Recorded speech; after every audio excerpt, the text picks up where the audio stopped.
For 8-year-old Usmaa, her fight with leukemia and her family's battle to keep her alive has become a much harder task after the United Nations Refugee Agency had to cut her treatment last month.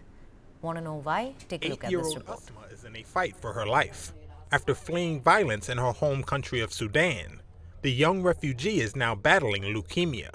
But her fight to stay alive was made even more difficult when the United Nations Refugee Agency had to cut funding for her treatment, in part due to the United States government slashing foreign aid.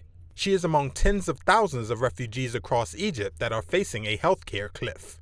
Her mom, Maha Musa Kafi, said the UN agency, up to this point, has been a godsend. Truly, if I hadn't enrolled in the UNHCR, I don't know how I would have continued her treatment. Kafi and Usmaa sought treatment in Egypt, while the husband stayed in Sudan and sent back money for the treatment. After the conflict erupted there in April 2023, Usmaa's father, Shara Ismail Musa, lost his job, and the family lost everything.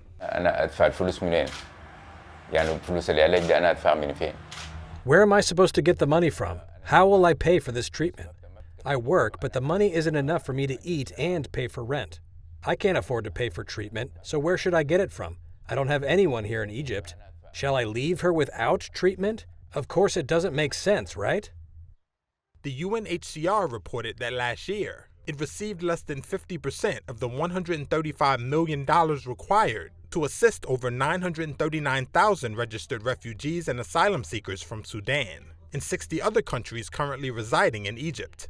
Alan Mena is UNHCR's public health chief. From UNHCR supported services, close to 13 million displaced people, including over 6 million children, are at risk of losing access to this life-saving treatment for health and nutrition services in 2025. Aid cuts from several donors, including top donor the United States, as part of President Donald Trump's review of foreign aid, have triggered a cash flow crisis. The Geneva-based agency has frozen over $300 million in planned activities to save costs, and its chief has warned that millions of lives are at risk from what he called, quote, brutal funding cuts.